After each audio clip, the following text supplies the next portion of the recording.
मोदी सरकार में सबसे अधिक चर्चा में रहने वाले केंद्रीय मंत्री कौशल किशोर ने साधना न्यूज से खास बातचीत की है। बता दें कि केंद्रीय मंत्री कौशल कुमार ने अपने विचार व्यक्त करते हुए बताया कि बुंदेलखंड की जनता में कई सौगातें मिलने वाली हैं। आगामी समय में बुंदेलखंड की जनता में अनेक फायदे होंगे, साथ ही सरकार की जनहितकारी योजनाओं का भरपूर लाभ लोगों को मिलेगा। बता दें कि केंद्रीय मंत्री कौशल किशोर ने लखनऊ में स्थित अपने आवास पर आगामी चुनाव को लेकर ही अपना मास्टर प्लान बताया है। उन्होंने कहा है कि भाजपा सरकार 2024 में हर गरीब के सिर पर छत देगी। केंद्रीय मंत्री कौशल किशोर ने मोहनलालगंज से बीजेपी सांसद भी हैं, जिन्हें जितना से लगातार ही दूसरी बार सांसद चुना गया है और नशा मुक्ति को लेकर ही वो देशव्यापी मुहिम चला रहे हैं।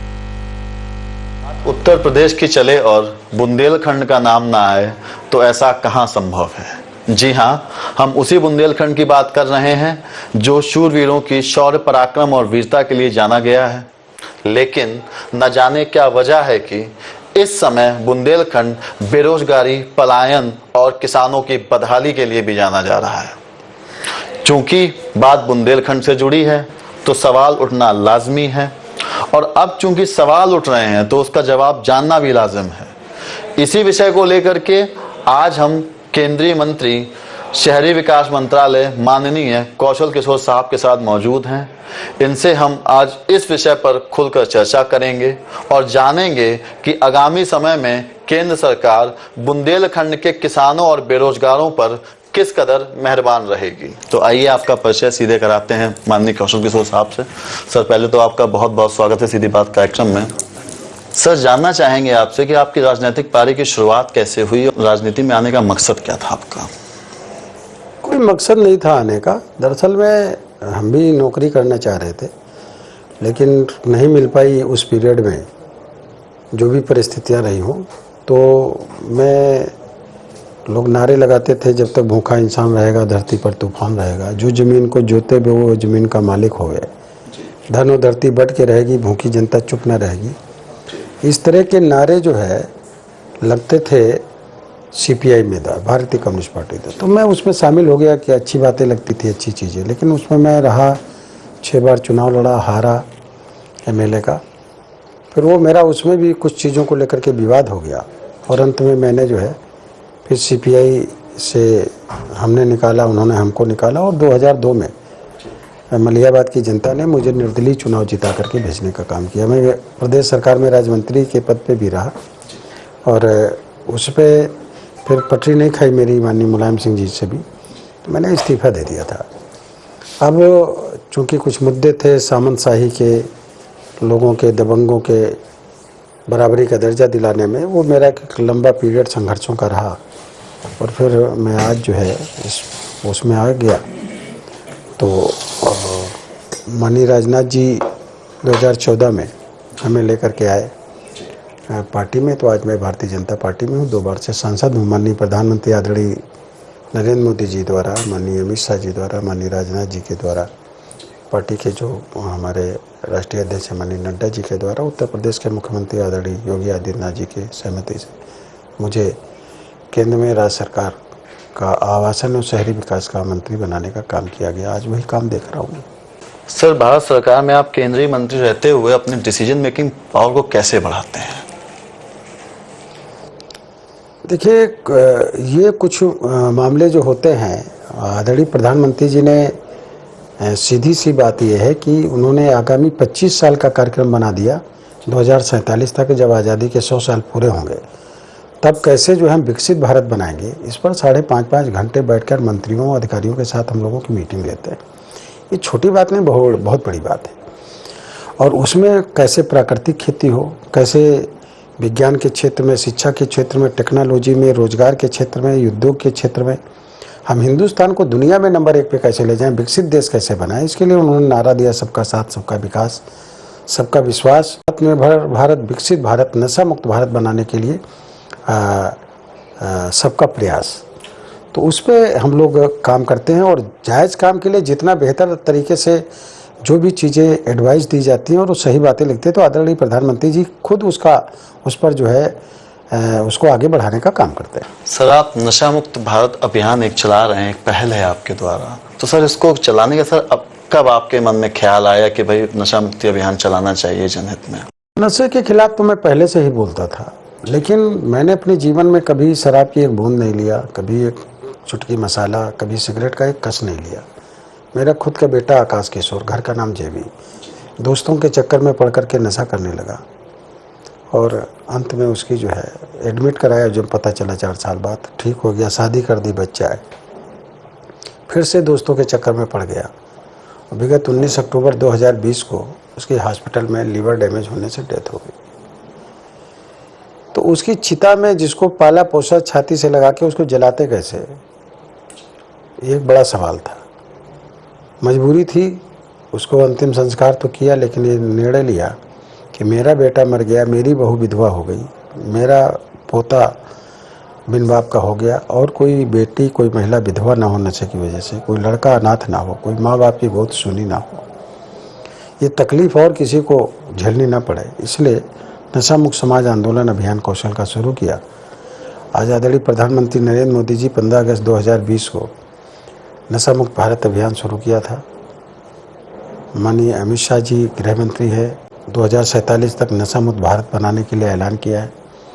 उसी से जोड़ करके हम लोग नशा मुक्त भारत को शुरू किए हैं और इसके लिए पूरे बड़े पैमाने पर राष्ट्रव्यापी आंदोलन है। नशा मुक्त भारत बनाना है। जब नशा मुक्त भारत बन जाएगा तो झगड़े कम हो जाएंगे, अपराध कम हो जाएंगे, बीमारी कम हो जाएगी, अस्पतालों में भीड़ कम हो जाएगी, थानों में भीड़ कम होगी और अदालतों में भी भीड़ कम हो जाएगी। इसलिए नशा इस देश को अंग्रेज़ों से ज़्यादा भी नुकसान कर रहा है। अभी 9 अगस्त को हम लोग दिल्ली चलो का कार्यक्रम दिए हैं। अंग्रेजों भारत छोड़ो की तर्ज पर हिंदुस्तानियों नशा छोड़ो, एक कार्यक्रम 9 अगस्त को है, जिसमें बड़े पैमाने पर जो है मेडिकल कॉलेज के डॉक्टर हैं, इंजीनियर हैं, paramedical institution IIT NIT IIIT के लोग डायरेक्टर हैं, या यूनिवर्सिटीज़ के वाइस चांसलर हैं, प्रोफेसर हैं, बहुत से तमाम जो सोशल वर्कर्स के जो ऑर्गेनाइजेशन हैं उनके, आध्यात्मिक लोग, सभी लोग इसमें शामिल होने का काम कर रहे हैं। जय गुरुदेव जी की, महाराज जी की टीम शामिल हो रही है उसमें, और आपके ख्याति परिवार के लोग भी शामिल हो रहे हैं। सभी समाज, सभी धर्म के लोगों को इस देश को नशे से बचाना है, एक आंदोलन है, उसको शुरू करने का काम किया। ये पहल आपके द्वारा जनहित में की गई है, तो इसमें सर आवाम को सर कैसे साथ मिल रहा है आपको? देखिए, आवाम का तो इतनी ज़्यादा डिमांड है कि जो नशा करता है वो भी अपने बच्चे को नशा नहीं कराता, वो भी चाहता है कि मेरा बच्चा नशे से मुक्त रहे। तो तमाम ऐसे लोग जो नशा करते हैं उस आंदोलन में शामिल हैं। खुद नहीं छोड़ पा रहे, लेकिन अपने बच्चे को नशे से बचाना चाहते हैं। नई पीढ़ी के लड़के और लड़कियों को नशे से बचाने के लिए आम जनता से अपील करते हैं। लोग बड़े पैमाने पे स्कूलों में, पड़ोस में, मोहल्ले में जाके खुद संकल्प कराते हैं, थानों पे जाके संकल्प कराते हैं, तहसील में जाते हैं, हॉस्पिटल में जाते हैं, सरकारी कर्मचारी उनके जो दफ्तर हैं उनमें जाकर के कराते हैं, प्राइवेट तरीके से जाकर के व्यापारी हैं, दुकानदार हैं, पटरी दुकानदार हैं, लोगों को जोड़ते हैं, किसानों के बीच में जाते हैं। अपने आप लोग इस आंदोलन से जुड़ते चले जा रहे हैं और अब तक 10 करोड़ से ज़्यादा लोगों ने नशा न करने का संकल्प ले भी लिया है। चूँकि सर बुंदेलखंड में अपनी PM आवास योजना भी इस समय कार्यरत है और पूरे देश में चल रही है। सर बुंदेलखंड के दृष्टिकोण से PM आवास योजना को और बेहतर बनाने के लिए क्या सरकार के द्वारा कोई खास हाउस फॉर ऑल, सबको आवास मिलने चाहिए। उसके लिए चाहे बुंदेलखंड हो या चाहे कोई दूसरा इलाका हो, जहाँ पर भी जिन लोगों के पास आवास नहीं है उसको डिमांड के आधार पर आवास दिए गए। अब तक 3.5 करोड़ आवास पूरे देश में दिए जा चुके हैं। माननीय प्रधानमंत्री जी ने सन 2022 तक इसको पूरा करने का लक्ष्य लिया था, लेकिन ये लक्ष्य कुछ लोगों ने डिमांडें रह गई। उस डिमांड के आधार पर माननीय प्रधानमंत्री आदरणीय नरेंद्र मोदी जी ने इसको बढ़ा के 2024 तक कर दिया। तो जिन लोगों को आवास की ज़रूरत है वो लोग अप्लाई करेंगे, तो फिर हमारी सरकार हमारा निश्चित तरीके से उस पर निर्णय लेगी, अभी 2024 तक आवास देने का काम करेगी। सर चूँकि 2024 बेहद नज़दीक है और बुंदेलखंड का हर किसान सरकार की ओर निहार रहा है किसी सौगात को लेकर के, सर क्या माना जाए 2024 के पहले बुंदेलखंड में बेरोजगारी या किसानों के लिए कुछ खास सौगात मिल सकती है? देखिए, पूरे देश में किसानों को 6,000 रुपये साल में प्रधानमंत्री किसान निधि सम्मान दिया जाने का काम किया जा रहा है। बीज भी मुफ्त में वो उपलब्ध कराए जाने का काम कर रहे हैं। बुंदेलखंड की पानी की प्रॉब्लम ज़्यादा है, उसको भी हल करने का काम हमारी सरकार कर रही है। जल शक्ति मंत्रालय का गठन करके हर खेत को पानी, हर पेड़ को पानी, देने का हमारे डिपार्टमेंट का, जल शक्ति मंत्रालय का, हमारी सरकार का है, जिसमें अगर ऊंचे पर भी पेड़ हैं तो पानी की पाइपलाइन डाल करके फव्वारे से हर पेड़ को पानी देने का काम किया जाएगा। सिंचाई के संसाधन उपलब्ध कराने का काम किया जा रहा है। पीने के पानी की व्यवस्था के लिए भी पानी की टंकी बना करके और लोगों के घरों तक पाइपलाइन पहुंचा करके पीने का पानी सन 2024 तक पहुंचाने का टारगेट प्रधानमंत्री जी ने तय किया। इसलिए किसानों को भी और जो निवासी उन लोगों को भी हमारी सरकार हर संभव मदद करने का काम कर रही है, और जो ज़रूरत पड़ेगी उस पर निश्चित तरीके से उस पर निर्णय लेने का काम हमारी सरकार करेगी। इस समय में शहरी विकास कार्यों को लेकर खास करके बुंदेलखंड में सर क्या और फोकस रहेगा? देखिए, हमने पूरे देश में 100 स्मार्ट सिटी चुने। 4900 शहरों को कचरा मुक्त बनाने के लिए SBM 2.0, स्वच्छ भारत मिशन 2.0, अमृत 2.0 योजना को आदरणीय प्रधानमंत्री नरेंद्र मोदी जी ने 1 अक्टूबर 2022 को इसको लॉन्च करने का काम किया था। वो योजना लागू 2021 को 1 अक्टूबर 2021 को लॉन्च करने का काम किया था। इसके तहत शहरों को कचरा मुक्त बनाना, अमृत 2.0 के तहत पानी की निकासी, पीने का पानी, स्वच्छ शहर बनाना, इसके लिए हमारी सरकार कर रही है, पूरे देश के अंदर कर रही है। अभी पूरे टाउन प्लानर पूरे देश के बुलाए गए थे, जिसमें 700 टाउन प्लानर आए थे, और ऐसे शहर बनाने का काम करेंगे, ऐसा विकसित शहर बनाने का काम करेंगे कि विदेश के लोग आकर के हमारे यहाँ से देख करके जाएं और अपने देश में जाकर के उस तरह के शहर बनाने का काम करें। इसलिए सरकार इस पे टाइम बाउंड कार्यक्रम कर रही है। विकसित भारत 2047 तक बनना है, उसके लिए कोई गांव, कोई शहर, चाहे वो उत्तर प्रदेश का पूर्वांचल हो या पश्चिम का क्षेत्र हो, चाहे बुंदेलखंड का क्षेत्र हो, चाहे मध्य प्रदेश का छत्तीसगढ़ हो या बिहार का झारखंड का इलाका हो, जो भी जहाँ के जिस तरह के हैं, पूरे देश को विकसित बनाने के लिए, हर व्यक्ति के परिवार को विकसित बनाने के लिए, आर्थिक रूप से, सामाजिक रूप से, शैक्षिक रूप से पूरी तरीके से विकसित करने के लिए हम माननीय प्रधानमंत्री मोदी जी के नेतृत्व में सरकार ने एक योजना बनाई है और उसको धीरे धीरे लागू करने का काम कर रही है। आगामी 9 अगस्त को आपका दिल्ली में एक देशव्यापी आंदोलन होने जा रहा है, तो इसको लेकर क्या कोई खास रूपरेखा और भी बनाई गई है?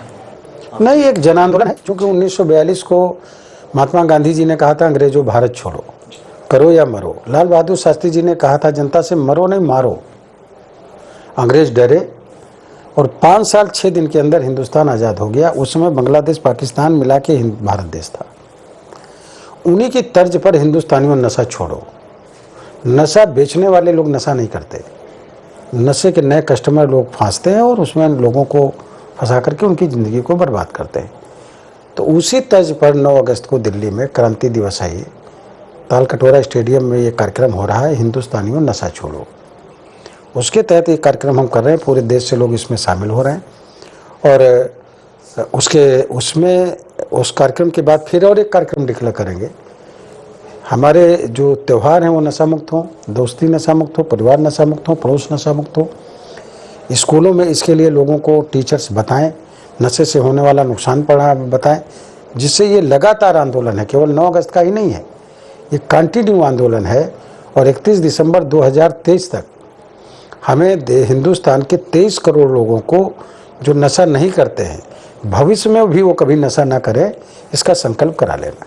केंद्र में बीजेपी की सरकार पुनः रिपीट हुई है, तो इस बार जीरो टॉलरेंस नीति के तहत क्या कोई विशेष दिशा निर्देश दिए गए हैं? देखिए, जीरो टॉलरेंस पे तो हमारी सरकार काम कर ही रही है, लगातार कर रही है, और कहीं पर इस तरह के कोई मामले आएंगे तो उन पर कार्रवाई होगी। गुंडागर्दी को हमारी सरकार बर्दाश्त नहीं करती, माननीय योगी जी बर्दाश्त नहीं करते, प्रधानमंत्री जी बर्दाश्त नहीं करते। तो निश्चित तरीके से कोई गुंडागर्दी करेगा, माफियागिरी करेगा, लूटपाट करेगा, अपराध करेगा, तो या तो वो जेल में होगा या प्रदेश छोड़ के भाग जाएगा निश्चित तरीके से। इस पर आदरणीय मुख्यमंत्री योगी आदित्यनाथ जी बहुत सख्त है, हमारी सरकार बहुत सख्ती से कदम उठा रही है। सर, जाते जाते 2024 के मद्देनजर जनता से कोई विशेष अपील करना चाहेंगे?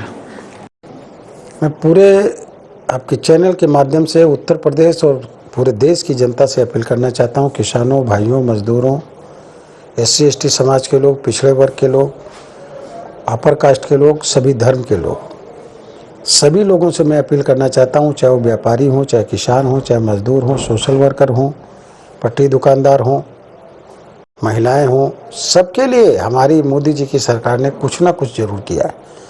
आज 80 करोड़ जनता को मुफ्त में राशन मिल रहा है। पाकिस्तान के अंदर 22 करोड़ जनता भूखों मर रही है। प्रधानमंत्री जी ने आतंकवाद के खिलाफ सर्जिकल स्ट्राइक किया, एयर स्ट्राइक और सर्जिकल स्ट्राइक करके आतंकवादियों को ध्वस्त करने का काम, उनके अड्डे को ध्वस्त करने का काम किया। 50 करोड़ जनता को मुफ्त में इलाज मिल रहा है। 9 करोड़ 60 लाख महिलाओं को गैस सिलेंडर, चूल्हे मुफ्त में हमारी सरकार मोदी जी की ने दी है। दसियों करोड़ किसानों के खाते में 6-6 हज़ार रुपये जा रहा है। 3.5 करोड़ लोगों को आवास अब तक के दे चुके हैं और शौचालय भी बड़े पैमाने पे दे दिए हैं। जो 10, 12, 15% बचे होंगे उनको भी हमारी सरकार शौचालय देने का काम कर रही है। मैं आपसे कहना चाहता हूँ कि मोदी जी की सरकार है, ये सारी सुविधाएं मिल रही हैं।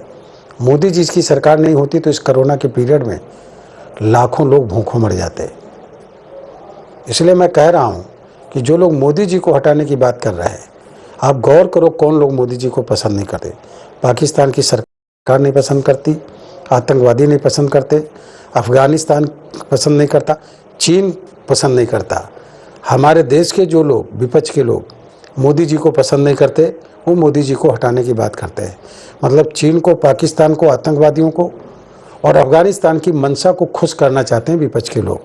जो मोदी जी को हटाने की बात का मतलब है कि लोगों, किसानों को पैसे ना मिले, लोगों का इलाज फ्री ना हो, 80 करोड़ जनता को मुफ्त में राशन ना मिले, लोगों को आवास ना मिले, ये सुविधाएं आपसे ख़त्म हो जाएं, इसीलिए मोदी जी को हटाने के लिए बात करते हैं। आपसे अपील करना चाहते हैं कि फिर से एक बार कमल के निशान पर बटन दबाइए, एनडीए के घटक दलों को जिताइए और फिर से मोदी जी की सरकार बनाने का काम करिए। तीसरी बार मोदी जी की सरकार बनाएंगे। आने वाले 5 साल में मोदी जी ने कहा है कि जो भारत की अर्थव्यवस्था 2014 में 10वें नंबर पे थी, यानी हम गरीब में वो श्रेणी में आते थे, आज हम 5वें नंबर पे मोदी जी लाने का काम किए। तीसरी बार मोदी जी की सरकार बनाएंगे, आर्थिक रूप से और ज़्यादा मजबूत होंगे और सुविधाएं मिलेंगी और आर्थिक व्यवस्था दुनिया में हमारी जो है वो तीसरे नंबर पे मोदी जी लाने का काम करेंगे।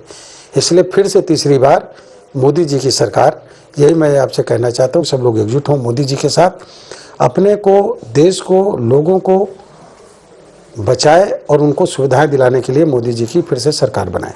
धन्यवाद। तो ये थे हमारे शहरी विकास मंत्रालय के केंद्रीय मंत्री माननीय कौशल किशोर जी।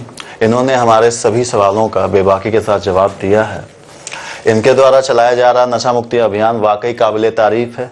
जनता को जागरूक कर नशा से दूर करना, ये हर किसी को अच्छा लग रहा है। शायद यही वजह है इसलिए जनता इनसे जुड़ भी रही है। हम आगे भी ऐसे ही केंद्र सरकार के मंत्रियों के साथ बुंदेलखंड की जनता के सवालों को चिरप्रशित कराते रहेंगे। बहुत बहुत नमस्कार। बात उत्तर प्रदेश